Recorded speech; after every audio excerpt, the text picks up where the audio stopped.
Hello friends, welcome to शाखा study. दोस्तों, आज की वीडियो में हम लेकर आए हैं डीएसएसबी 2026 के लिए जो हमारे जनरल पेपर के प्रैक्टिस सेट्स की सीरीज चल रही है।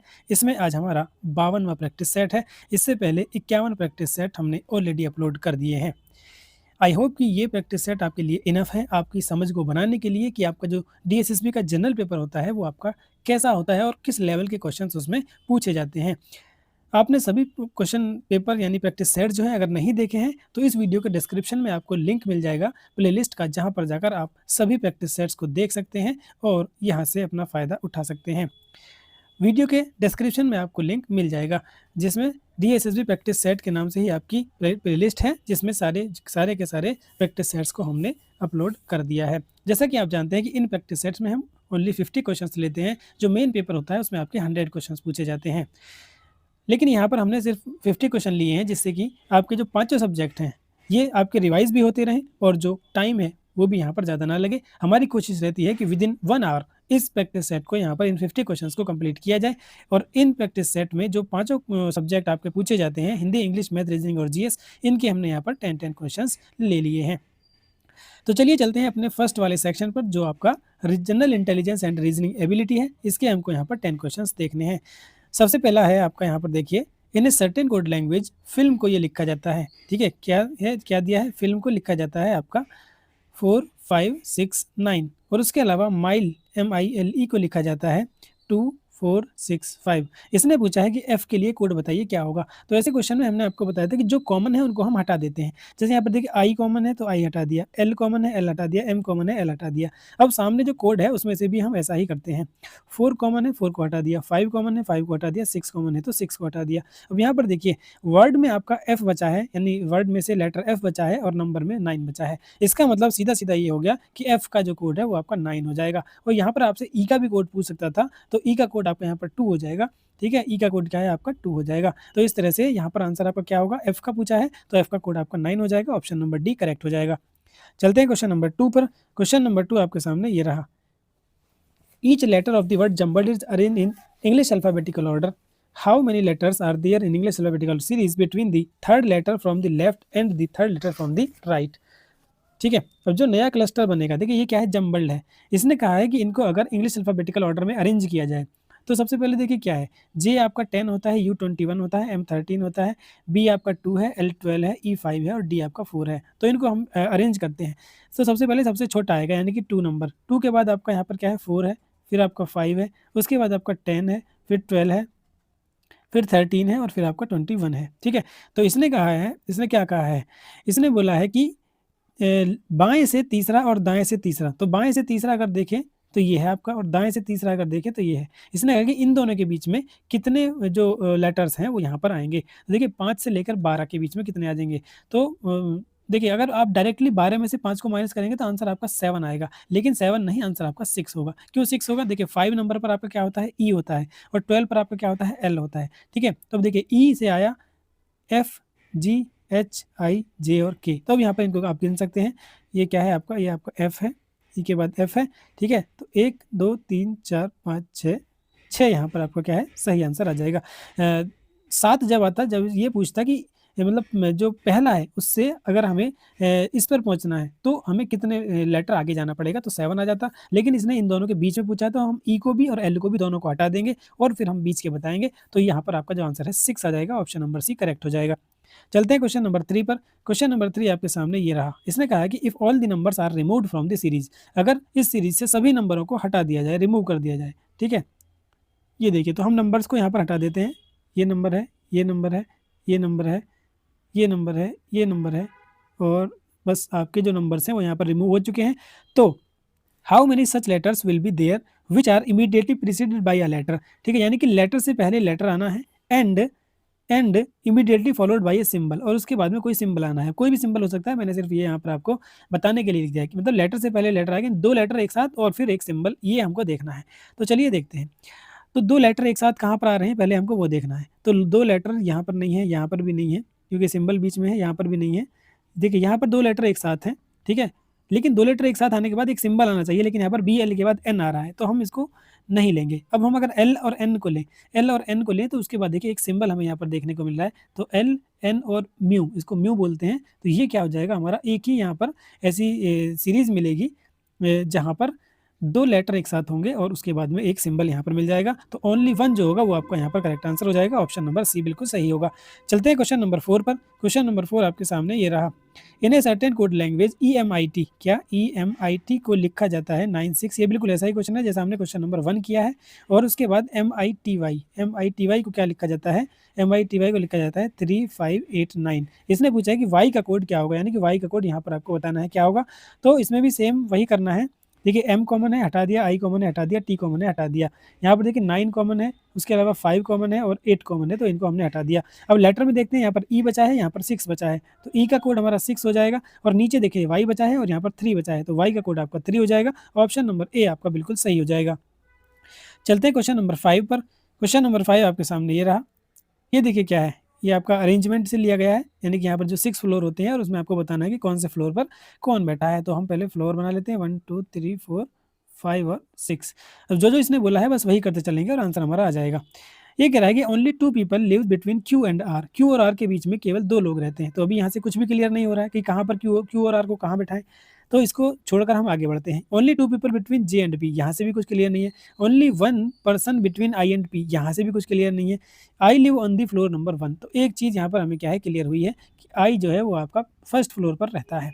आई आपका हो गया। अब देखिए आई के साथ और जो दूसरा वाला इंस्ट्रक्शन दिया है उसको हम पढ़ते हैं। ये कह रहा है कि only 1 person live between I and P, I और पी के बीच में ओनली 1 पर्सन, एक पर्सन रहता है। तो पी हमें डेफिनेटली यहाँ पर लेना पड़ेगा, तभी और आई और पी के बीच में यहाँ पर एक आएगा। उसके बाद इसने क्या बोला है, उसने बोला है कि only 2 person live between J and P, J और पी के बीच में 2 लोग रहते हैं, तो जे आपका यहाँ पर आएगा, तभी जे और पी के बीच में ये 2 लोग होंगे। अब इसने और क्या बोला है, इसने बोला है only 2 people live between Q and R, Q और आर के बीच में ओनली 2 पीपल रहते हैं। अच्छा, Q live on a floor above P, Q जो है एक ऐसे फ्लोर पर रहता है जो पी के ऊपर है। तो देखिए पी के ऊपर आपका ये भी है और ये भी है, कहीं पर भी क्यू आपका आ सकता है। तो अब कहाँ पर आएगा ये हमें नहीं पता है, अभी इसको देखेंगे। अब इसने कहा कि पहले वाला जो इंस्ट्रक्शन है हमारे पास, 2 people live between R and Q, देखिए क्यू और आर के बीच में 2 लोग रहते हैं। अब देखिए क्यू को अगर हम यहाँ पर रखते हैं तो देखिए एक पर्सन ये हुआ, दूसरा पर्सन ये हुआ, तो हमें आर यहाँ पर बिठाना पड़ेगा, जो कि हम नहीं बिठा सकते क्योंकि फर्स्ट फ्लोर पर इसने पहले दिया है कि आई रहता है। तो हमें क्या करना है, हमें जो ये वाला क्यू है, अब इस वाले क्यू से हम यहाँ पर काउंट करते हैं, तो देखिए 2 पर्सन यहाँ पर हो गए और यहाँ पर आपका आर आ जाएगा। इसका मतलब है कि क्यू आपका यहाँ पर होगा, यहाँ पर नहीं होगा। तो ये जो हमने 4th फ्लोर पर क्यू को बिठाया है इसको हटा देते हैं, और जो 5th फ्लोर पर क्यू है उसको अब हमारा यहाँ पर आ जाएगा। अब देखिए हमारे पास एक ही तो लेटर बचा है और एक ही फ्लोर बचा है, तो वो यहाँ पर आ जाएगा। तो क्यू से नीचे आपका कौन आ जाएगा, एक ही बचा है, आई जे के बचा है, तो के आपका यहाँ पर आ जाएगा। इस तरह से सभी 6 लोग जो है 6 फ्लोर पर हमारे एडजस्ट हो चुके हैं। अब इसने पूछा है कि के नीचे कितने लोग रहते हैं, तो के आपका 4th पर है, तो इससे नीचे 1 2 और 3 लोग रहते हैं। ऑप्शन नंबर बी आपका करेक्ट आंसर हो जाएगा। चलते हैं क्वेश्चन नंबर 6 पर। क्वेश्चन नंबर 6 आपका ये रहा, यहाँ पर कुछ 3 डिजिट नंबर्स दिए हैं। तो इसने पूछा है कि if all the numbers are arranged in ascending order, अगर सबको आरोही क्रम में व्यवस्थित किया जाए तो कितनी संख्याएं अपने समान स्थान पर रहेंगी। तो आरोही क्रम मतलब पहले छोटा फिर बड़ा और लास्ट में सबसे बड़ा होता है। तो यहाँ पर सबसे छोटा अगर देखिए तो 287 है, क्या है 287 है। उससे बड़ा आपका कौन सा है, उससे बड़ा आपका 426 है, उससे बड़ा आपका 514 है, और फिर 568 है, और लास्ट में आपका 627 है। तो देखिए 287 का प्लेस जो है वो चेंज हो चुका है। 426 3 पर है या सेकंड पर है, तो ये भी चेंज हो चुका है। 514 जो है सेकंड पर है या 3 पर आ चुका है, तो ये भी चेंज हो चुका है। और 568 भी आपका चेंज हो चुका है। देखिए 627 यहाँ पर भी लास्ट में था और 627 यहाँ पर भी लास्ट में था। तो एक ही संख्या ऐसी है, एक ही नंबर ऐसा है जो अपने स्थान पर यहाँ पर बना हुआ है। तो ऑप्शन नंबर बी यहाँ पर करेक्ट आंसर हो जाएगा। चलते हैं क्वेश्चन नंबर 7 पर।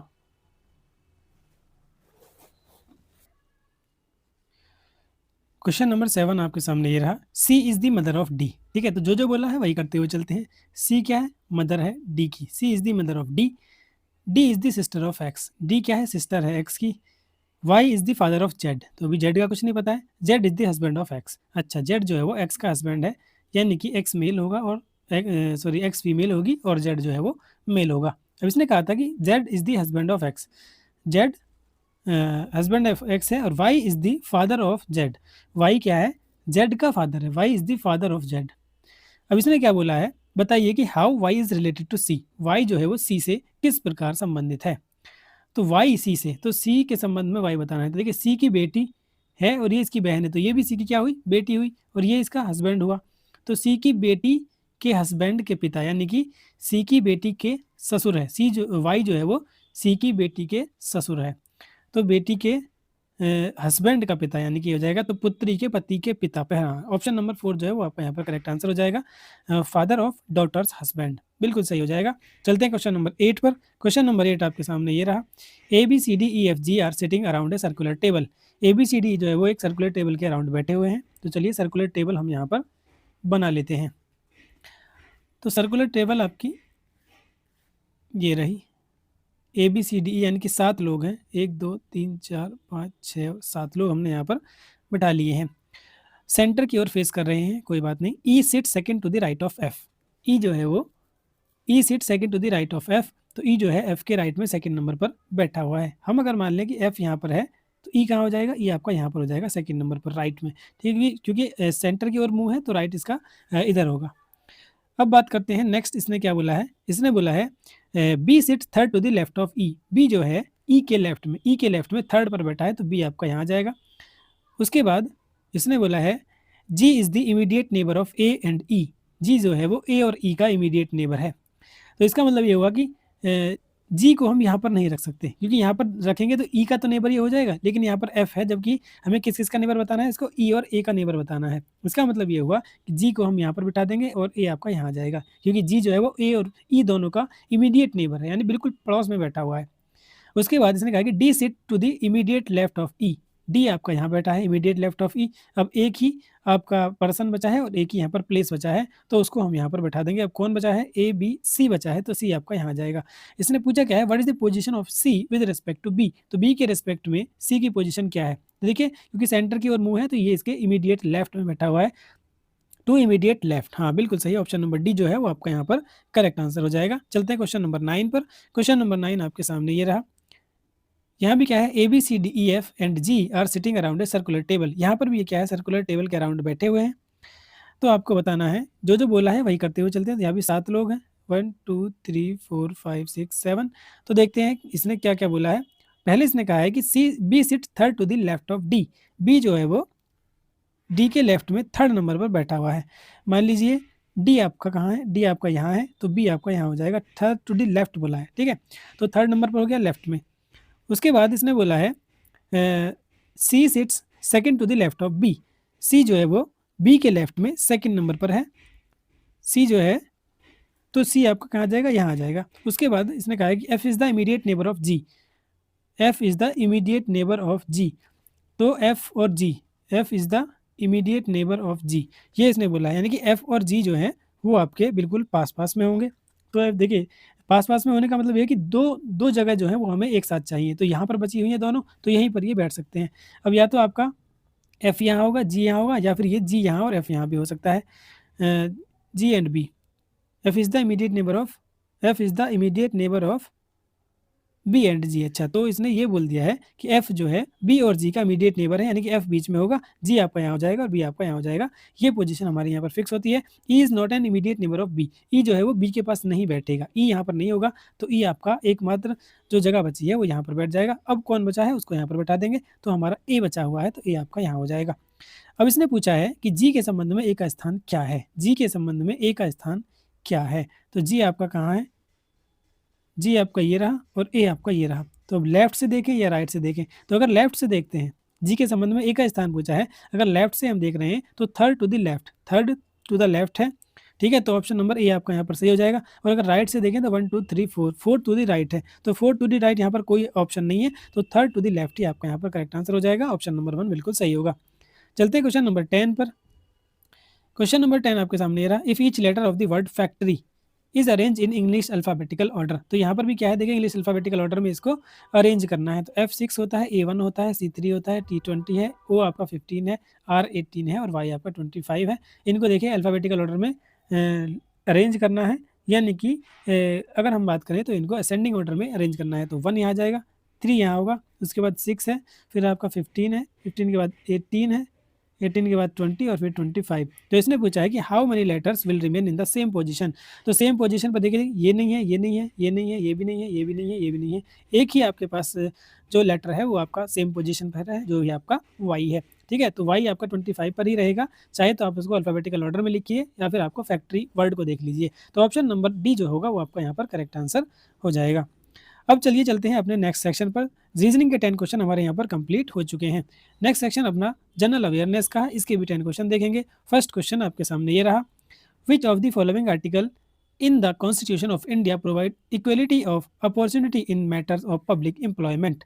यानी कि यहाँ पर क्या है, समानता का अधिकार जो आपके पब्लिक एम्प्लॉयमेंट हैं, यानी कि सार्वजनिक रोजगार हैं, उनमें जो अवसर की समानता या समानता का अधिकार जो है वो किस अनुच्छेद में आपको बताया गया है, आर्टिकल 16, 17, 12 या फिर 20। तो देखिए, हमने ये आपको पहले भी कई प्रैक्टिस सेट में बताया है कि आर्टिकल 16 जो है वो क्या है, पब्लिक जो एम्प्लॉयमेंट है उनमें समानता का अवसर देता है। तो ऑप्शन नंबर 1 आपका यहाँ पर करेक्ट आंसर हो जाएगा।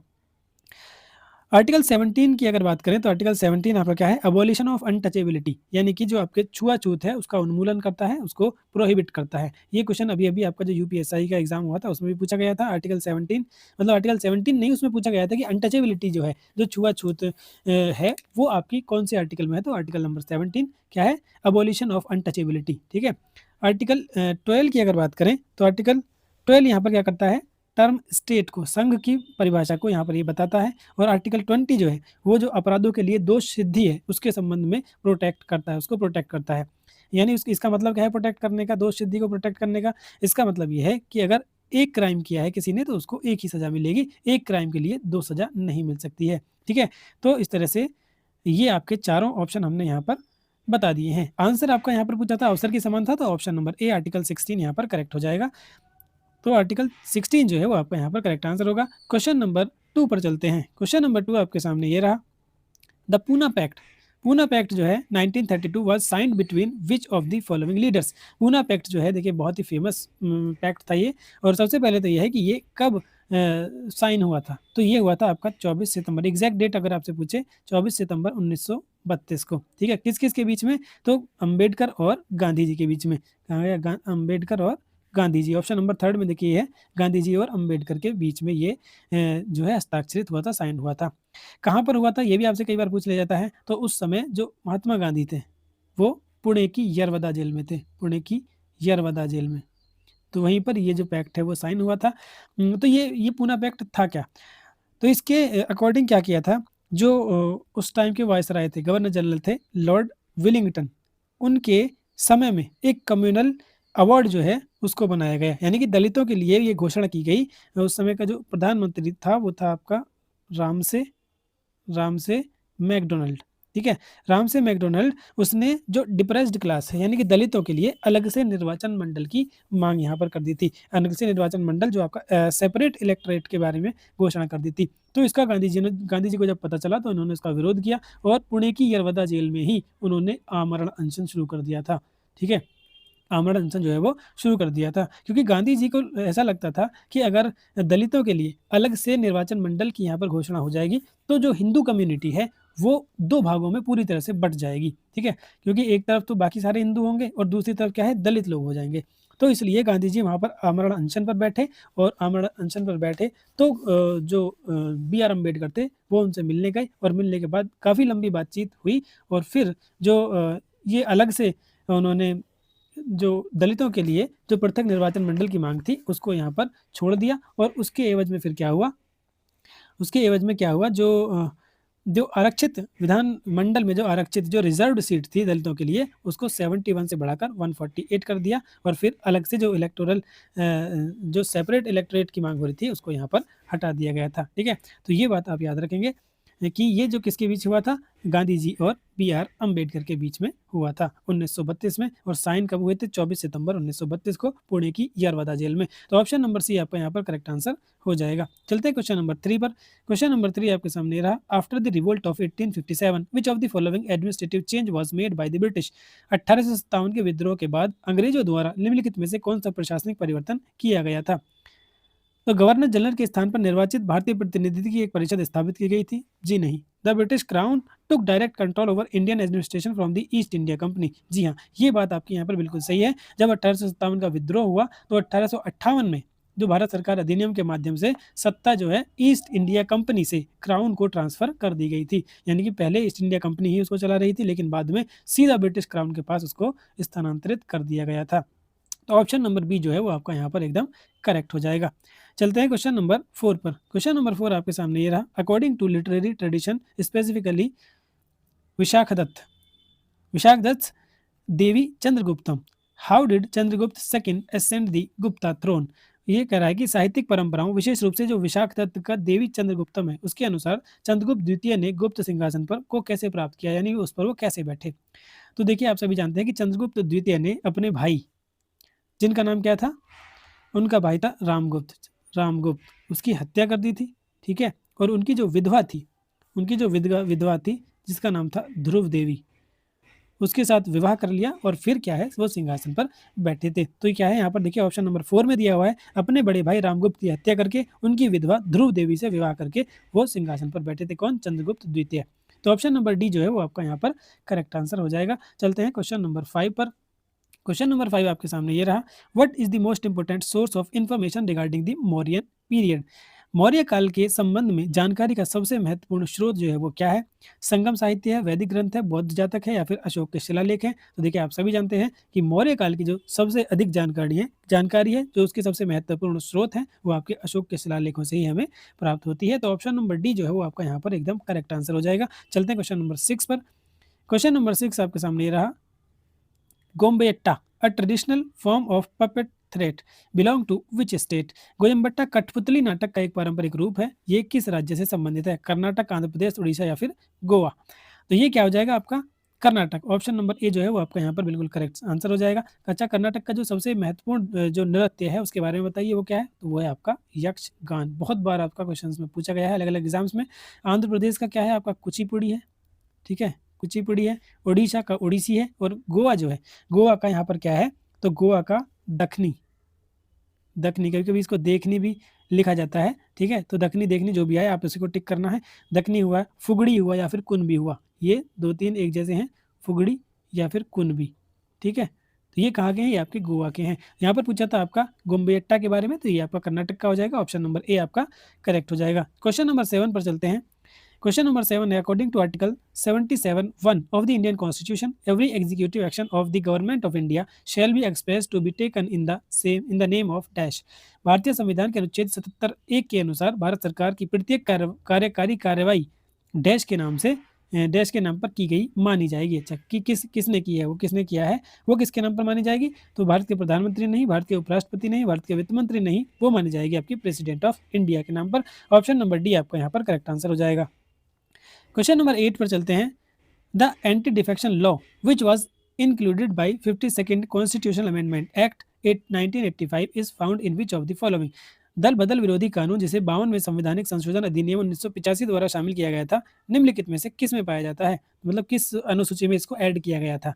तो 9वीं अनुसूची, 10वीं अनुसूची, भाग 9 या फिर राज्य के नीति निर्देशक तत्व। तो ऑप्शन नंबर बी जो 10वीं अनुसूची है 10 शेड्यूल में इसको शामिल किया गया था। ऑप्शन नंबर बी आपका यहाँ पर करेक्ट आंसर हो जाएगा। चलते हैं क्वेश्चन नंबर 9 पर। क्वेश्चन नंबर 9 आपके सामने ये रहा। विच dynasty build the Kandariya Mahadev temple consider the most grand in Khajuraho temple group. Khajuraho मंदिर के समूह में सबसे भव्य माने जाने वाले कंदरिया महादेव मंदिर का निर्माण किस राजवंश ने करवाया था? परमार, चोल, चंदेल या फिर गुप्त राजवंश। तो ये करवाया था आपका चंदेल राजवंश ने। ऑप्शन नंबर 3 जो है वो आपका यहाँ पर करेक्ट आंसर हो जाएगा। क्वेश्चन नंबर 10 और जीएस के लास्ट क्वेश्चन पर चलते हैं। ये आपका which British policy during the colonial period led to large scale deindustrialisation of Indian handicraft. औपनिवेशिक काल के दौरान किस ब्रिटिश नीति के कारण भारतीय हस्तशिल्प का बड़े पैमाने पर विऔद्योगिकरण हुआ? तो किस वजह से हुआ था?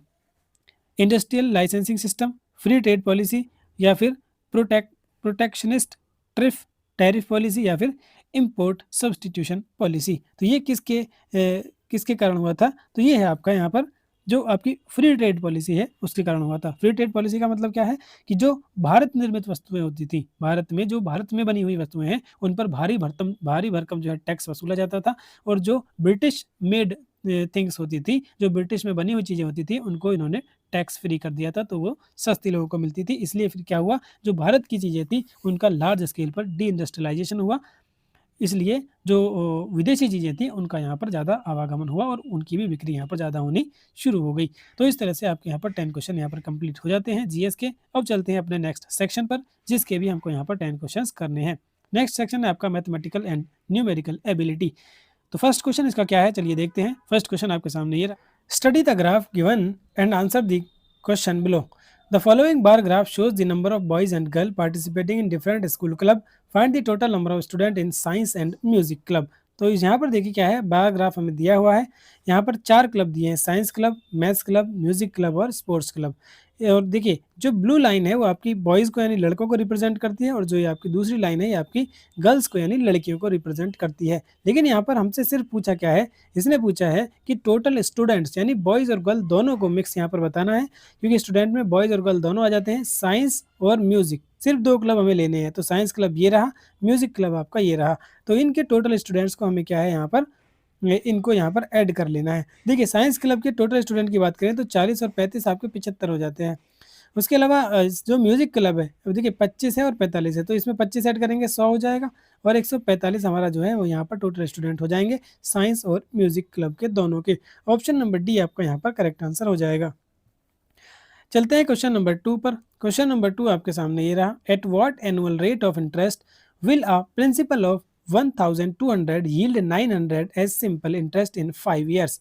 तो सिंपली हमें क्या दिया है, सिंपल इंटरेस्ट दिया है 900 रुपये का, ठीक है। तो S I is equal to P R T upon 100 हमें पता है। प्रिंसिपल है आपका 1200, रेट हमको बताना है, टाइम है 5 साल और डिवाइडेड बाई 100, ठीक है। 2 जीरो से 2 जीरो आपकी यहाँ पर कट जाती है। अब यहाँ पर इसको हम काटते हैं, तो देखिए 12 से आपका कट जाएगा 12 सत्ते 84, ठीक है, और 12 पंजे 60, 75, और ये देखिए 15 पंजे होता है 75, तो 15% आपका यहाँ पर करेक्ट आंसर आ जाएगा। ऑप्शन नंबर बी जो होगा वो आपका बिल्कुल सही होगा, कि 15% रेट से 5 वर्ष में जो 1200 रुपये है वो 900 रुपये का ब्याज दे देगा। चलते हैं क्वेश्चन नंबर 3 पर। क्वेश्चन नंबर 3 आपके सामने ये रहा, what should be the maximum value of A so that the 8 digit number this. अब 8 डिजिट नंबर हमारे पास क्या है, 244A 7712 डिविजिबल बाई 8। तो हमें बताना है कि ए की हम मैक्सिमम वैल्यू क्या रखें कि वो 8 से डिविजिबल हो जाए। देखिए यहाँ पर मैं आपको एक बड़ी ही इंटरेस्टिंग बात बताने जा रहा हूँ, कि अगर आपको बताना है कि डिविजिबल बाई 2, तो आप जो लास्ट की एक डिजिट है उसको 2 से डिवाइड करके देख लीजिए, तो वो आपका 2 से डिविजिबल हो जाएगा। अगर कहता है कि डिविजिबल बाई 4, ठीक है, तो 4 होता है आपका 2 की पावर 2। इसका मतलब ये है कि जो नंबर की लास्ट की 2 डिजिट हैं उनको आप डिवाइड करके देख लीजिए, अगर वो 4 से डिविजिबल हो जाती है तो इसका मतलब वो पूरा नंबर आपका 4 से डिविजिबल होगा। इसी तरह से अगर बात करें 8 की, तो इसको लिखते हैं 2 की पावर 3। तो इसका मतलब ये है कि लास्ट के 3 डिजिट्स को, लास्ट के ओनली 3 डिजिट्स को हम चेक कर लें, अगर वो 8 से डिविजिबल है तो पूरा का पूरा नंबर क्या है आपका 8 से डिविजिबल हो जाएगा। तो 7 से 12 को अगर हम 8 से डिवाइड करके देख लेंगे तो 8 9 72, तो 9 बार तो ये नहीं जाएगा, 8 8 64, ठीक है, 8 बार गया, 8 8 64, तो 64 और 7 आपका हो जाएगा यहाँ पर 72 बचेगा, तो 8 9 72। देखिए ये पूरा पूरा आपका यहाँ पर कट रहा है। इसका मतलब क्या हुआ, अब देखिए इसका मतलब ये हुआ कि हमें सिर्फ और सिर्फ ये कंफ्यूज करने के लिए इसने ए यहाँ पर दिया है, ठीक है। जब हमारा ये 3 लास्ट डिजिट 8 से डिविजिबल है तो पूरा नंबर हमारा यहाँ पर 8 से डिविजिबल हो जाएगा। हम ए की जगह चाहे यहाँ पर कुछ भी रख दें, 0 से लेकर 9 तक हम कोई भी नंबर यहाँ रख सकते हैं, यानी कि ये ए पर डिपेंड ही नहीं कर रहा है, ये ए पर डिपेंड ही नहीं है, ए की वैल्यू हम कुछ भी यहाँ पर रख सकते हैं। तो देखिए इसने कहा है कि बड़ी से बड़ी अधिकतम मान क्या हो, तो अधिकतम मान फिर हम यहाँ पर 9 ही रख देंगे, तो ए की जगह पर 9 रख देंगे, तो ये आपका 8 से डिविजिबल हो जाएगा। और ए की जगह आप कुछ भी नंबर रख दें 0 से लेकर 9 तक, ये 8 से डिविजिबल होगा ही होगा, क्योंकि 8 से डिविजिबिलिटी का रूल ये है कि अगर लास्ट के 3 डिजिट आपके 8 से डिविजिबल हैं तो पूरा का पूरा नंबर आपका 8 से डिविजिबल हो जाएगा। चलते हैं क्वेश्चन नंबर 4 पर। क्वेश्चन नंबर 4 आपका ये रहा, after reducing the market price of an article by 50% it's price remains 1036। Price दिया है 1036, तो ये प्राइस कब दिया है, ये दिया है 50% घटाने के बाद, यानी कि ये देखिए 100% टोटल वैल्यू होती है, 50% कम कर दिया है, तो ये वैल्यू हमारे पास 50% की बची है। इसने पूछा है कि बताइए उसका अंकित मूल्य क्या है, उसका जो मार्क प्राइस है वो क्या है। तो 50 की वैल्यू दी है, मार्क प्राइस यहाँ पर 100% होगा, तो बस ये इसका डबल हो जाएगा, यानी कि 1000 दूनी 2072 जो है वो आपका यहाँ पर करेक्ट आंसर हो जाएगा। 2072 ऑप्शन नंबर ए बिल्कुल सही होगा। क्वेश्चन नंबर 5 पर चलते हैं। क्वेश्चन नंबर 5 है, a lab assistant need to prepare 60 litre of a 40% acid concentration solution. He has two stock solution with 20% and 50% acid concentration. How much of the 50% solution be he use? देखिए, question पढ़ के थोड़ा सा आपका दिमाग चकराया होगा, लेकिन एलिगेशन से ये मिनटों में क्वेश्चन हो जाएगा। ठीक है, एक लैब सहायक 40% एसिड सांद्रता वाला 60 लीटर घोल तैयार करने की आवश्यकता है उसको, और उसके पास 20 लीटर और 20% और 50% एसिड सांद्रता वाले 2 स्टॉक हैं। ठीक है, तो देखिए क्या है, 20 लीटर 20% वाला है और एक आपका 50% वाला है। आपको चाहिए कितना? 40% आपको चाहिए। ठीक है, क्योंकि इसको तैयार करना है 40% एसिड सांद्रता वाला। ठीक है, एसिड कंसंट्रेशन वाला। तो एलिगेशन लगाएंगे यहाँ से यहाँ और यहाँ से यहाँ। देखिए 50 में से 40 आपका 10 बचेगा, 20 में से 40, यानी बस बड़े में से हमें छोटा घटाना होता है, तो यहाँ पर आपका 20 बचेगा। रेशो अगर देखेंगे तो 1:2 आपका ये रेशो आ जाएगा, लेकिन यहाँ पर हमसे रेशो नहीं पूछा है। यहाँ से हमसे पूछा क्या है कि उसे 50% वाले घोल का कितना उपयोग करना होगा। ठीक है, कितना 50% वाला जो घोल है वो कितना लेना होगा। तो अब देखिए क्या है, आपका 50% इधर है, 20% इधर है। ठीक है, और रेशो आया आपका 1:2, तो 2 आपका क्या है 50%, यानी कि 50% वाला जो घोल है उसको वो 2 के रेशियो में लेना होगा, 20% वाला आपका 1 के रेशियो में लेना होगा। तो देखिए यहाँ से क्या है कि 50% वाला कितना लेना है, 2 लेना है। टोटल कितना है, 2 और 1 3। ठीक है, और आपको जो घोल है वो कितना लीटर तैयार करना है, तो घोल जो टोटल है वो आपका 60 लीटर यहाँ पर तैयार करना है। तो 60 की यहाँ पर मल्टीप्लाई कर देंगे तो ये आपका कितना आ जाएगा, 40 लीटर आपका यहाँ पर करेक्ट आंसर हो जाएगा कि जो 50% वाला घोल है वो इसको 40 लीटर यहाँ पर लेना होगा। ऑप्शन नंबर बी आपका बिल्कुल सही आंसर हो जाएगा। चलते हैं क्वेश्चन नंबर 6 पर। क्वेश्चन नंबर 6 आपके सामने ये रहा, the monthly income of 2 friends Keshav and Tushar. Keshav और तुषार की जो मंथली इनकम है वो 5:9 के रेशियो में है। ठीक है, केशव तुषार की 5:9 में है। इफ़ ईच सेव्स, अच्छा दोनों की जो सेविंग है वो आपकी कितनी है, 18,000 दे रखी है। सेविंग कितनी है, 18,000 है। ठीक है, अब देखिए सैलरी जो है वो रेशो में दी है और जो सेविंग है वो आपकी यहाँ पर रुपए में दी है। इतना monthly, if the ratio of their monthly expenditure.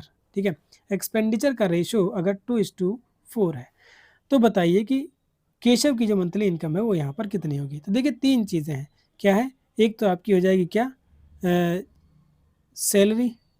ठीक है, एक हो जाएगा आपका एक्सपेंडिचर और एक हो जाएगा आपका सेविंग। ठीक है, सैलरी ना लिख करके हम यहाँ पर इसको लिख देते हैं इन्वेस्टमेंट। ठीक है, या इनकम लिख देते हैं। एक इनकम होती है, अब इनकम में से ही आपका एक्सपेंडिचर होता है और इनकम में से ही आपकी क्या है, सेविंग होती है। तो इनकम में से अगर एक्सपेंडिचर को माइनस कर देंगे तो आपकी सेविंग आ जाएगी, और इनकम में से अगर आप सेविंग को माइनस कर देंगे तो आपका एक्सपेंडिचर आ जाएगा।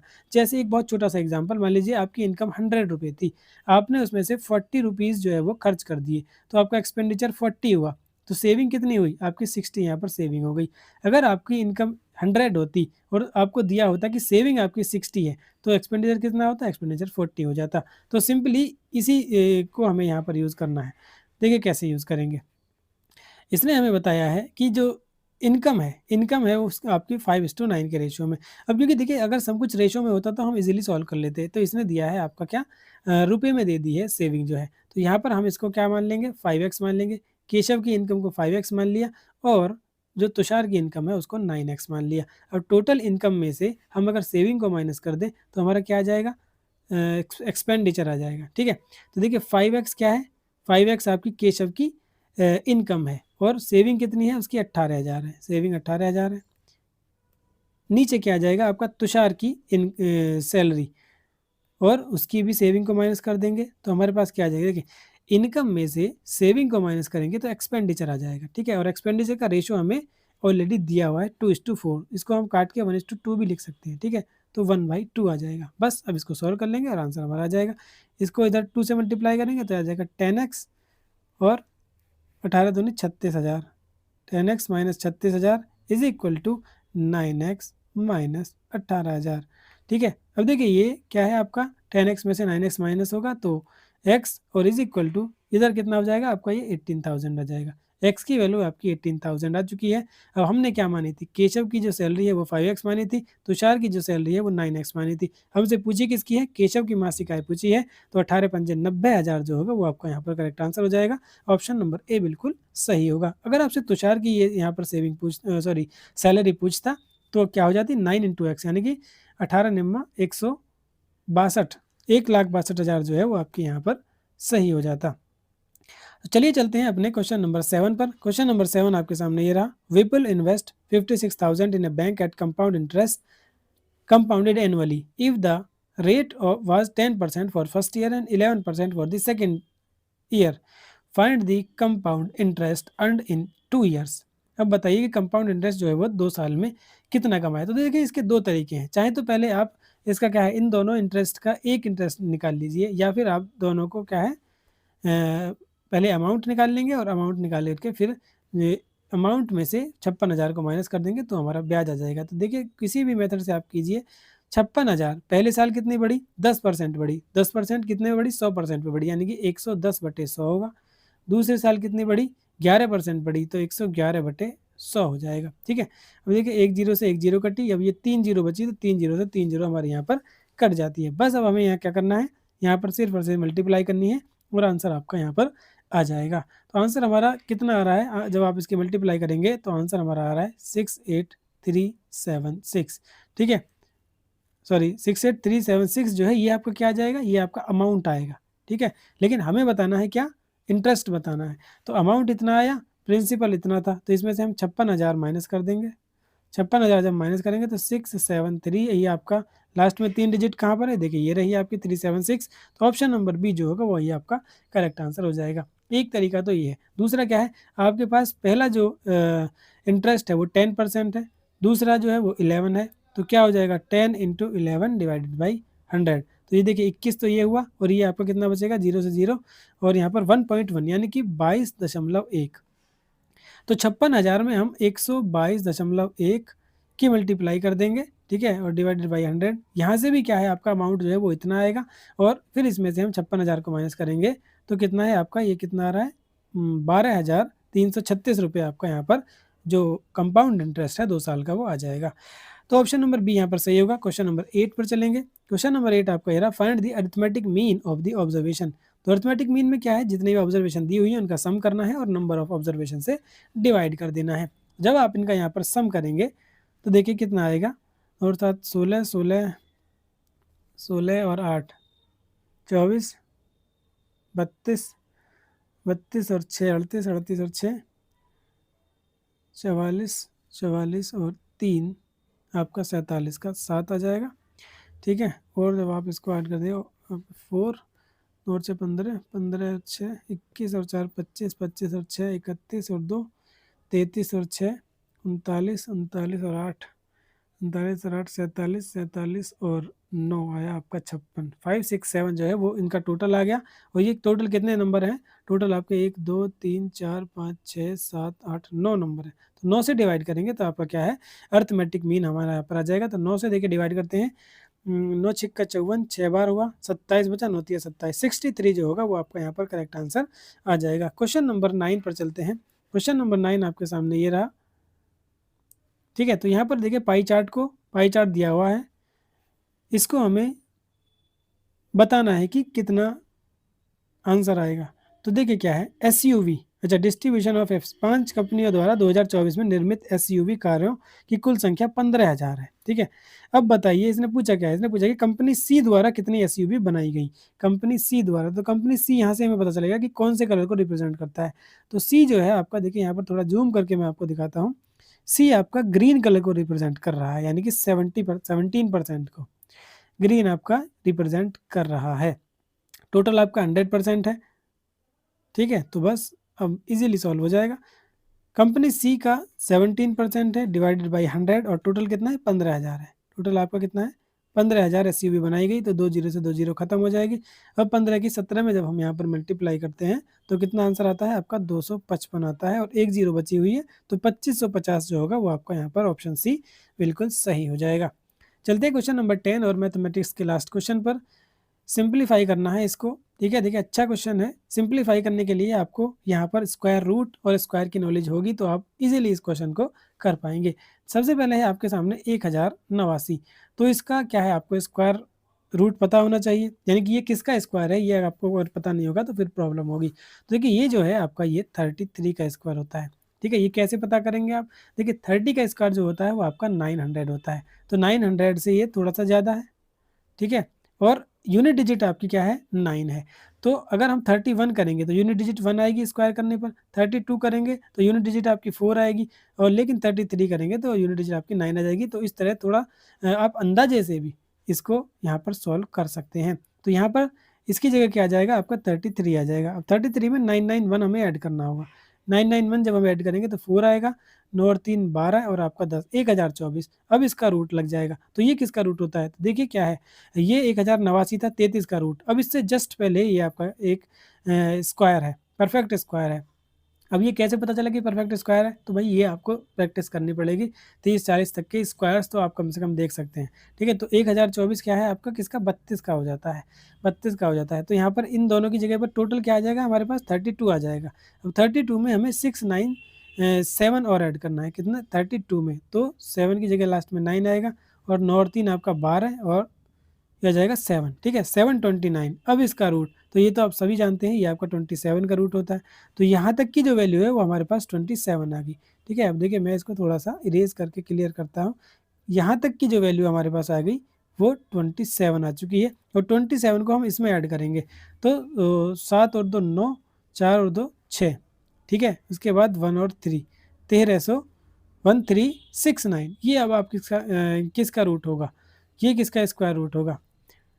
तो अब देखिए ये 1089 था, ये कितना था, 1089 था, यानी कि कहीं ना कहीं 30 से ऊपर का ही होगा। अब यूनिट डिजिट देखिए 9 है, अगर हम 40 का स्क्वायर करते हैं तो ये देखिए 1600 पर पहुंच जाएगा, लेकिन 1600 से कम है। और 1600 से कम, 1600 से अगर ये कम है तो ये आपका यूनिट डिजिट 9 को देखकर हम इतना अंदाज़ा लगा सकते हैं कि ये डेफिनेटली जो लास्ट में 7 नंबर होगा उसका ही स्क्वायर हो सकता है, क्योंकि 7 का जब स्क्वायर करते हैं तो लास्ट में यूनिट डिजिट जो है वो आपका 9 आता है। तो कहीं न कहीं जो बन जाएगा यहाँ से यहाँ तक का आपका 37 का स्क्वायर बन जाएगा। ये तब है जब आपको बिल्कुल कुछ समझ में नहीं आ रहा है। ठीक है, तो 37 आपकी यहाँ तक की वैल्यू आ गई। 37 और कितना है आपका, ये 4 है, तो 804 जो इसमें ऐड करेंगे तो ये कितना आ जाएगा, 841। और 841 आप जानते हैं किसका स्क्वायर रूट होता है, ये आपका 29 का स्क्वायर होता है।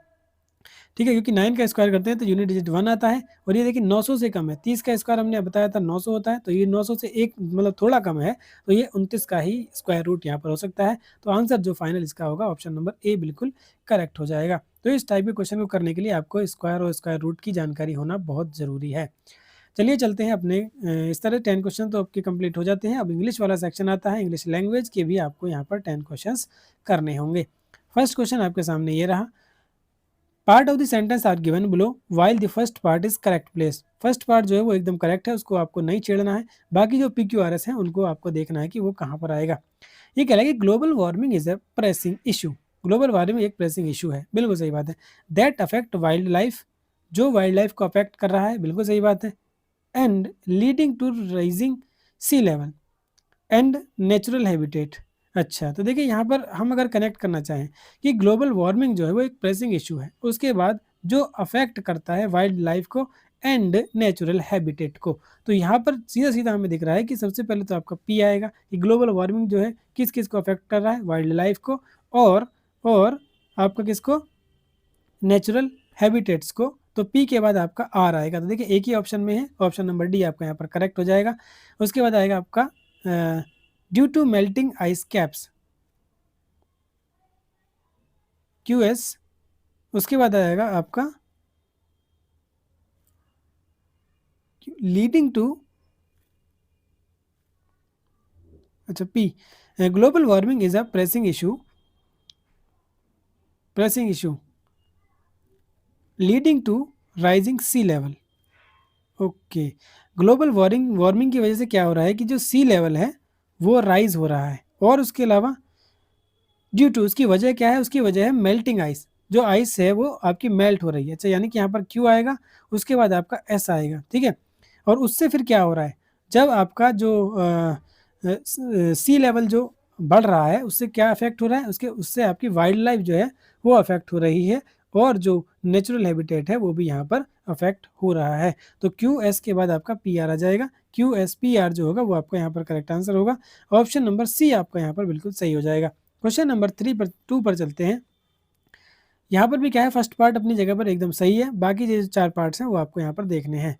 तो यहाँ पर देखिए क्या है, with 100 of millions of neurons yet how they become so smart remain n। अब देखिए, अगर आपको ये पता नहीं चल पा रहा है कि स्टार्ट कहाँ से हुआ, तो फिर आप ये फाइंड करने की कोशिश कीजिए कि स्टार्ट कहाँ से नहीं हो सकता है। तो देखिए यहाँ पर हमें एक चीज़ दिखी है कि पी से तो स्टार्ट आपका नहीं हो सकता है, क्योंकि ये इससे कनेक्ट ही नहीं हो रहा है, इसको फॉलो नहीं कर रहा है। उसके बाद solving puzzle, escaping maze and perhaps even dreaming. तो यहाँ से क्या दिख रहा है आपको कि क्यू भी इसको डायरेक्टली फॉलो नहीं कर रहा है, यानी कि पी से जो स्टार्ट है वो नहीं होगा, क्यू से जो स्टार्ट है वो भी आपका आंसर यहाँ पर नहीं हो सकता। Evolutionary mystery scientist are working hard to unreal, ठीक है। तो यहाँ पर देखिए, अगर हम देखें तो कहीं ना कहीं इसके बाद ये भी सेंटेंस आपका नहीं आएगा। अब एस वाला हम देखते हैं, तो octopuses displays a range of complex behaviours. अब इसने कहा है कि विद 100 ऑफ मिलियन न्यूरॉन्स, तो अब इसने एक तरह से सब्जेक्ट दिया है, ठीक है। सब्जेक्ट क्या है, ऑक्टोपस की यहाँ पर बात हो रही है, जिसके अंदर 100 ऑफ मिलियंस न्यूरॉन्स हैं। तो यहाँ पर हमारा जो सेंटेंस है वो एस आ जाएगा, यानी पहले वाले के बाद क्या आएगा, एस एकदम करेक्ट होगा। तो ऑप्शन नंबर बी जो है वो बिल्कुल यहाँ पर सही हो जाएगा। एस के बाद आपका क्यू आएगा। क्यू क्यू में क्या है, so octopus displays a range of complex behaviours, ठीक है। उसके बाद इसने क्या कहा है, Q solving puzzle, escaping maze and perhaps even dreaming. इसमें क्या कहा है कि स्पेसिफिक एग्जांपल्स दिए हैं कॉम्प्लेक्स बिहेवियर के, कि जो जो ऑक्टोपस के कॉम्प्लेक्स बिहेवियर को बता रहे हैं। तो इसके बाद आपका क्यू आएगा और डेफिनेटली आपका जो आंसर है वो थर्ड वाला हो जाएगा। क्वेश्चन नंबर 3 पर आएंगे। क्वेश्चन नंबर 3 आपका ये रहा, select the option of underline. Underline group of words दिया है, उसका वन वर्ड सब्स्टिट्यूशन क्या होगा ये आपको बताना है। The lawyer argued that the accused should not be blamed because the act was done without any preparation, ठीक है। तो इसने पूछा है कि विदाउट एनी प्रिपरेशन को क्या कहते हैं, एम्बिग्यूअस कहते हैं। एम्बिग्यूअस किसको कहते हैं, हमने बहुत बार आपको बताया कि जिसका मीनिंग क्लियर ना हो, जिसके एक से ज़्यादा मीनिंग बन रहे हैं, जो अनक्लियर हो, तो ये तो नहीं होगा। साइमल्टेनियस मतलब दो या दो से अधिक काम एक साथ जो एक ही टाइम पर हो रहे हैं, तो उसको साइमल्टेनियस कहते हैं। यूनेनिमस, यूनेनिमस मतलब बहुत सारे लोग एक चीज़ पर फुल्ली अग्री हो जाएं, तो उसको यूनेनिमस कहते हैं, यानी सर्वसम्मति, जिसको पिछले प्रैक्टिस सेट में भी हमने आपको बताया था। इम्प्रॉम्प्टू क्या होता है, इम्प्रॉम्प्टू होता है जो कोई काम बिना तैयारी के किया जाता है। मतलब जैसे मान लीजिए किसी को स्पीच देनी है, कोई भाषण देना है, तो बिना तैयारी के दिया गया भाषण क्या होता है, आपका इम्प्रॉम्प्टू होता है। ऑप्शन नंबर डी आपका यहाँ पर बिल्कुल करेक्ट आंसर हो जाएगा। क्वेश्चन नंबर 4 पर चलेंगे। क्वेश्चन नंबर 4 है, part of sentence are given below in jumbled order. Jumble order में दिए हैं, आपको इन्हें करेक्ट ऑर्डर में लगाना है। By an environmental research organisation according to August, अच्छा, एक स्टडी थी जो अगस्त 2024 में हुई, okay, contain some microplastics all Indian salt and sugar brands. अब देखिए यहाँ पर इसको कनेक्ट करने की कोशिश कीजिए कि बात किसके बारे में हो रही है। जो सॉल्ट और शुगर ब्रांड है इंडिया की, ठीक है, उसमें क्या है, प्लास्टिक, माइक्रो प्लास्टिक्स जो है वो मिला हुआ है।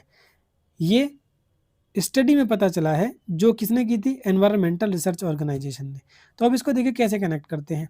अकॉर्डिंग टू एन, पहले क्या है, पहले हमें बताना है कि एक रिपोर्ट हुई थी और वो फिर उसके बाद वो किसने की थी और फिर उसमें क्या पाया गया। तो सबसे पहले आएगा आपका बी, कि according to an August 2024 study. एक स्टडी हुई थी अगस्त 2024 में, ठीक है, किसके द्वारा की गई, by an environmental research organisation. तो बी के बाद आएगा ए, तो उसमें क्या था कि ऑल द इंडियन ब्रांड्स, तो डी आ जाएगा। Indian salt and sugar brand जो है कंटेन्स सम माइक्रो प्लास्टिक्स, उसमें ये बताया गया कि सभी जो इंडियन की शुगर और सॉल्ट की ब्रांड्स हैं उनमें कहीं ना कहीं माइक्रो प्लास्टिक्स पाया जाता है। तो B A D C, option number A आपका यहाँ पर बिल्कुल सही हो जाएगा। क्वेश्चन नंबर 5 पर चलते हैं। Select the most appropriate option to fill in the blank. The author dash a compelling argument against the use of single-use plastic in her latest book. Explored, challenges, presented या फिर refute. Refute का मतलब होता है किसी चीज़ को मना करना, तो वो आपकी क्या है, लेटेस्ट बुक में रिफ्यूट तो वो नहीं करेगा, ठीक है। एक्सप्लोर कर सकता है, चैलेंज तो किसी को सामने से किया जाता है, ठीक है।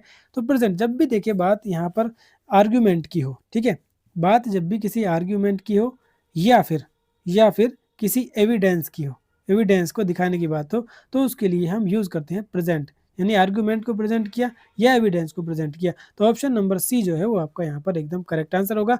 The author presented a compelling argument against the use of single use plastic in a latest book. Option number C आपका बिल्कुल करेक्ट होगा। चलते क्वेश्चन नंबर 6 पर। क्वेश्चन नंबर 6 में आपका पैसेज आ रहा है और उससे रिलेटेड यहाँ पर भी 5 क्वेश्चंस होंगे। तो पहले हम क्वेश्चंस को पढ़ लेते हैं। Select the most appropriate title, तो टाइटल हमें पढ़ के ही पता चलेगा। दूसरा क्वेश्चन है what is the tone, tone भी हमको पढ़ के ही पता चलेगी। तीसरा है what is the which of the following is true according to the passage, ये भी हमें बुक पढ़ के ही पता चलेगा, सॉरी पैसेज पढ़कर। तो इसमें क्या है, book store are thriving in digital age, ऑडी audio books are not popular, many bookstores have adapted by hosting event, e-book have had little impact on bookstores। Ninth क्या है, what interference can be drawn from the passage, passage से हम क्या निकाल सकते हैं, क्या जो निष्कर्ष निकाल सकते हैं। Select the most appropriate antonym of the decline, तो डिक्लाइन का मतलब होता है किसी चीज़ का नीचे होना, फॉल होना। ठीक है, देखिए ये तो इसके क्या है, सिनोनिम हो जाएंगे। रिलीज करना, करने का मतलब नहीं हो सकता है, तो एंटोनिम आपका इंक्रीज हो जाएगा। देखिए एक क्वेश्चन का तो आंसर हमें यहाँ पर पहले ही मिल चुका है। अब हम चलते हैं अपने पैसेज पर और देखते हैं अपने क्वेश्चंस के आंसर्स को। तो पहले ये देखने की कोशिश करेंगे कि ये किसके बारे में बात हुई है। तो उससे क्या है, हमारा एक तो टाइटल निकल आएगा, दूसरा जो टोन है वो हमें समझ में आ जाएगी। rise of digital technology and online retailer has lead to a significant decline in traditional book stores। तो देखिए पहली लाइन से हमें क्या पता चल रहा है कि यहाँ पर जो डिजिटल टेक्नोलॉजी है और ऑनलाइन रिटेलर है, ऑनलाइन शॉपिंग की भी हम यहाँ पर बात कर सकते हैं, उसकी बात हो रही है कि उसका जो है राइज हुआ है। और डिक्लाइन किसका हुआ है, जो ट्रेडिशनल बुक स्टोर्स हैं। क्योंकि आजकल हम क्या है, हम सर्च करते हैं मोबाइल फ़ोन पर किसी भी वेबसाइट पर और देखते हैं ये बुक अवेलेबल है, घर बैठे मंगा लेते हैं। जो ट्रेडिशनल बुक स्टोर्स हैं उन कहीं ना कहीं जो उनका बहुत ज़्यादा डिक्लाइन यहाँ पर देखने के लिए मिलता है। तो ठीक है, once considered cultural hubs, many bookstores are struggling to compete with the convenience and affordability offered by e-commerce giant like Amazon। देखिए अमेजोन का इसने यहाँ पर अमेजोन के बारे में बात की है कि जो अमेजन जैसी ई कॉमर्स कंपनीज हैं जो घर बैठे लोगों को हर चीज़ अफोर्ड कर देती हैं, उनके कंपैरिजन में जो आपके ट्रेडिशनल बुक स्टोर्स हैं वो कहीं ना कहीं बहुत ही नर्वस से पड़े हुए दिखाई देते हैं। The wide spread popularity of E book and audio books has also shifted consumer habits reducing the demand of physical books. यानी कि आजकल देखिए ई बुक्स का और ऑडियो बुक्स का कि क्या है, हमें ना ही आँख से पढ़ना पड़े और ना ही मतलब ट्रेडिशनल तरीके से बैठ के बुक पढ़ना पड़े। बस लेटो और कान पे अगर ऑडियो बुक आप ऐसे ही सुन सकते हैं, कान में ईयरफोन लगाइए और बस आप क्या है, आप पूरी ऑडियो बुक का यहाँ पर मज़ा ले सकते हैं। तो उसने क्या रिड्यूस कर दिया है, डिमांड ऑफ फिजिकल बुक्स की डिमांड को भी यहाँ पर कम कर दिया है। As a result many independent bookstores have closed their doors, unable to keep up with the changing landscape. While some bookstores have adapted by hosting events, offering unique collections, and creating community spaces, the overall trend shows a steep decline in brick and mortar shop. Despite this, bookstores remain cherished by many readers who value the tactile experience of browsing shelves and holding the physical book. The future of bookstores is uncertain, but their cultural and historical significance is undeniable. Whether though innovation or nostalgia, there remain hope that bookstores will continue to play a role in the literary world। तो कहीं ना कहीं जो पूरी बात है वो किस पर हो रही है, जो आपके फिजिकल बुक स्टोर्स हैं और आपकी जो ई कॉमर्स है, ई कॉमर्स कंपनीज हैं, उनके बारे में यहाँ पर बात है। दूसरी बात ये है कि जो आपकी ऑडियो बुक है और जो ऑडियो बुक और उसके अलावा जो आपकी ई बुक्स हैं, उन्होंने कहीं ना कहीं जो फिजिकल बुक्स हैं उनकी डिमांड को कम कर दिया है। उनकी डिमांड में बहुत ज़्यादा डिक्लाइनेशन देखने के लिए मिला है। तो यहाँ पर जो अब आपका टाइटल होगा वो क्या हो सकता है, the future of E book, the decline of book stores, the growth of e commerce, या फिर ऑनलाइन रिटेलर एंड बुक। तो यहाँ पर जो आंसर आपका क्या हो जाएगा, डिक्लाइन ऑफ बुक स्टोर्स। जो आपके फिजिकल बुक स्टोर्स हैं कहीं ना कहीं उनका यहाँ पर डिक्लाइन हुआ है। क्वेश्चन नंबर 7 देखिए, what is the tone of the passage. तो टोन ऑफ द पैसेज क्या, सरकास्टिक तो नहीं, सरकास्टिक में यहाँ पर कोई व्यंग नहीं हो रहा है, ऑप्टिमिस्टिक भी नहीं है, क्रिटिकल भी नहीं है। तो यहाँ पर क्या आ जाएगा, नॉस्टैल्जिक। नॉस्टैल्जिक का मतलब क्या होता है, जो जो पुरानी यादें हैं उनको याद जब मतलब जो पुरानी बातों को हम याद करते हैं कि पहले क्या होता था जब ई-कॉमर्स नहीं था, ई-बुक्स नहीं थी, तो हम सब जाते थे बुक स्टोर पर जाते थे, वहाँ से खरीदते थे। तो पिछली बातों को कहीं न कहीं याद किया जा रहा है यहाँ पर। तो जब भी पुरानी बातों को याद किया जाता है उसको नॉस्टैल्जिया कहा जाता है। ऑप्शन नंबर डी जो होगा वो आपका यहाँ पर करेक्ट आंसर होगा। क्वेश्चन नंबर 8 यहाँ पर देखेंगे, which of the following is true according to the passage. तो पैसेज के अकॉर्डिंग बताइए यहाँ पर क्या सही है। Book stores are thriving in digital age, audio book is not popular, ये तो गलत होगा। Many book stores have adapted by hosting event, बिल्कुल ये हमने पढ़ा था पैसेज में। E book have had little impact, नहीं है, लिटिल नहीं, इन्होंने बहुत बड़ा इफेक्ट जो है इस पर डाला है। तो ऑप्शन नंबर जो सी है आपका वो करेक्ट हो जाएगा। क्वेश्चन नंबर 9 देखिए, what interference can be drawn from the passage, passage से हम क्या निष्कर्ष निकाल सकते हैं। तो यहाँ पर देखिए, e commerce is irrelevant, physical book stores will disappear entirely, नहीं, फिजिक मतलब टोटली तो डिसअपियर नहीं होंगे। Some reader still value the experience of physical book, बिल्कुल सही बात है, ये लास्ट में हमने पढ़ा था कि कुछ जो रीडर हैं वो आज भी फिजिकल बुक्स स्टोर्स पर जाते हैं और उन ही बुक्स को पढ़ना पसंद करते हैं। ऑप्शन नंबर सी जो होगा वो आपका यहाँ पर एकदम करेक्ट हो जाएगा। और क्वेश्चन 10 का आंसर हम ऑलरेडी कर चुके हैं, इसका आंसर आपका यहाँ पर ऑप्शन ए जो है वो बिल्कुल सही हो जाएगा। इस तरह से इंग्लिश के भी 10 क्वेश्चन हम यहाँ पर कंप्लीट कर लिए हैं। अब चलते हैं अपने हिंदी भाषा और लास्ट सेक्शन पर, इसके भी हमको 10 क्वेश्चंस करने हैं। फर्स्ट क्वेश्चन आपके सामने ये रहा, वाक्यों को उचित क्रमानुसार व्यवस्थित कर सही विकल्प चुनना है। तो पहला क्या है, वीरता है, और एंड होगा आपका होकर वीर हो जाते हैं। इनको आपको सही क्रम में लगाना है। तो वीरता की के बाद सत्य की नहीं आ सकता है, तो मतलब यह वाला ये से आंसर शुरू नहीं होगा। वीरता की अभिव्यक्ति कई प्रकार से होती है, ये बिल्कुल देखिए सही देखने को मिल रहा है। पहले रे आएगा, कभी कभी लड़ने मरने से, खून बहाने से, बिल्कुल सही है। तो कभी जीवन के गूढ़ तत्व, तो यहाँ पर रे व ले और उसके बाद आ जाएगा ये, ठीक है। रे व ले ये ऑप्शन नंबर बी में है, सेकंड में है, यही आपका यहाँ पर क्या है करेक्ट आंसर हो जाएगा। तो पूरा जो सेंटेंस बनेगा, वीरता की अभिव्यक्ति कई प्रकार से होती है, कभी लड़ने मरने से, खून बहाने से, तो कभी जीवन के गुण तत्व और सत्य की तलाश में बुद्ध जैसे राजा विरक्त होकर वीर हो जाते हैं। ये आपका पूरा सेंटेंस यहाँ पर बन जाएगा। क्वेश्चन नंबर 2 पर चलेंगे, गोपाल तुमसे डैश मोटा है, ठीक है। तो कितना मोटा है ये आपको बताना है। पैनिक मोटा है तो ये कुछ नहीं होता, दुगुना मोटा है कहीं ना कहीं ठीक है, 4 गुण नहीं होता 4 गुना होता है, दुगुन नहीं होता दुगुना होता है। तो ऑप्शन नंबर 2 ही आपका यहाँ पर करेक्ट हो जाएगा। क्वेश्चन नंबर 3 पर चलेंगे, जिसे इंद्रियों द्वारा न समझा जा सके। देखिए कई बार ये क्वेश्चन पूछा गया है, उसको कहते हैं अगोचर, मतलब जिसे आप अपनी इंद्रियों से ना देख सकें, ना महसूस कर सकें, ना छू सकें, वो होता है आपका अगोचर। ऑप्शन नंबर 2 आपका करेक्ट होगा। क्वेश्चन नंबर 4, दामन बचाना, दामन बचाने का मतलब क्या होता है। दामन फैलाना बिल्कुल नहीं, कपड़ा बचाना बिल्कुल नहीं, सहायता करना भी नहीं होता। दामन बचाना मतलब किसी जिम्मेदारी से साइड हो जाना। तो ऑप्शन नंबर 3 जो है वो आपका यहाँ पर करेक्ट आंसर हो जाएगा। किसी जिम्मेदारी से बचना मतलब दामन बचाना कहते हैं। क्वेश्चन नंबर 5, निम्नलिखित में से अतिरिक्त यानी असंगत वाक्य की पहचान करनी है। हमारा संविधान अंग्रेजी में लिखा गया सबसे बड़ा संविधान है। दूसरा क्या है, राजभाषा का अर्थ राजा या राज्य की भाषा है। ओके, राजभाषा का क्षेत्र सीमित होता है, वह भाषा जिसमें शासक या शासन का काम होता है। देखिए अगर आप यहाँ पर गौर से पढ़ेंगे तो लास्ट के 3 जो आपके सेंटेंस हैं वो कहीं ना कहीं आपकी राजभाषा से ही संबंधित हैं, ठीक है। यहाँ पर राजभाषा का अर्थ बताया गया है, यहाँ इसका क्षेत्र बताया, और यहाँ पर क्या है इसके शासक या शासन का काम होता है, उसको राजभाषा कहा जाता है। अब ये जो इसने कहा है कि संविधान जो है वो अंग्रेजी में लिखा गया है, तो ये एकदम राजभाषा से अलग की बात हो जाती है। इसने पूरे संविधान की बात यहाँ पर की है, तो ऑप्शन नंबर 1 यहाँ पर असंगत हो जाएगा, यही करेक्ट हो जाएगा। अब आता है आपका यहाँ पर पैसेज। तो पहले हम क्वेश्चंस को पढ़ लेते हैं। गद्यांश का उपयुक्त शीर्षक पढ़कर पता चलेगा। उसके बाद क्या है, गद्यांश का केंद्रीय विषय।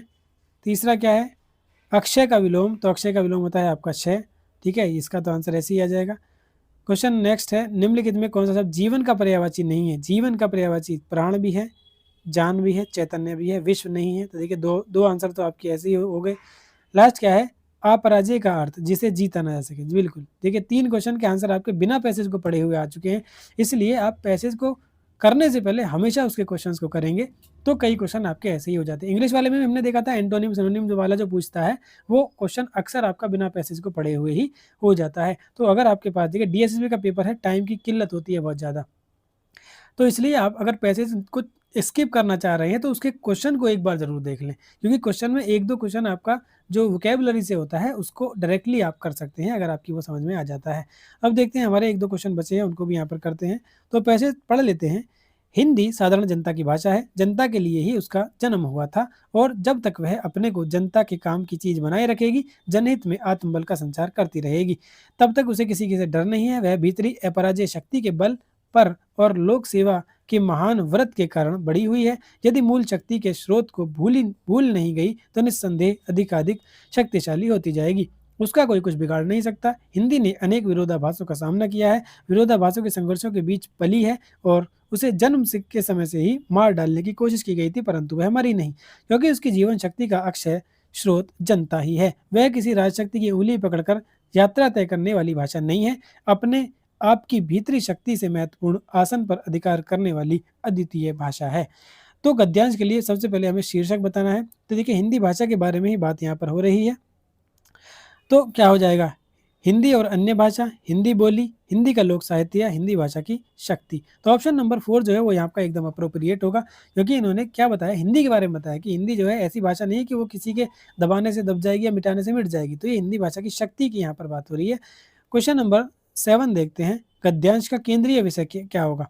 तो गद्यांश के कोई केंद्रीय विषय की बात अगर करें कि हिंदी का संचार आसान है, हिंदी का बहुत विरोध किया गया, ये बात इसमें आई है, ठीक है। हिंदी व्याप्त रूप से लोगों से जुड़ नहीं पाई, ये गलत बात है। कठिन परिस्थितियों से जूझकर हिंदी ने अपना स्थान बनाया है, ये बिल्कुल सही बात है। ऑप्शन नंबर 4 आपका यहाँ पर बिल्कुल सही हो जाएगा। क्वेश्चन नंबर 8 का हम आंसर पहले ही दे चुके हैं, अक्षय का होता है क्षय। ऑप्शन नंबर 3 आपका बिल्कुल सही होगा। 9th क्या है? 9th भी हम यहाँ पर कर चुके हैं, इसका आता है आंसर विश्व। विश्व जो है वो जीवन का पर्यायवाची नहीं है। और 10th क्वेश्चन का भी आंसर हम यहाँ पर कर चुके हैं, जिसे जीता ना जा सके उसे अपराजय कहते हैं, यानी जिसे पराजित नहीं किया जा। पराजित का मतलब होता है हरा देना, और अपराजय जिसे पराजित नहीं किया जा सकता, जिसे हराया नहीं जा सकता, यानी कि जो जीता ना जा सके, ठीक है, जो जिसे हम जीत ना सकें उसको अपराजय कहते हैं। तो इस तरह से आपके हिंदी के 10 क्वेश्चन यहाँ पर कंप्लीट हो जाते हैं और इस प्रैक्टिस सेट के भी सभी 10 प्रश्नों को और 50 प्रश्नों को हमने यहाँ पर कर लिया है। ये पेपर भी आपका दिसंबर 2025 का था और 2025 में जो आपके क्वेश्चंस पेपर हुए थे, उन्हीं में से ये क्वेश्चन आपके लिए गए थे।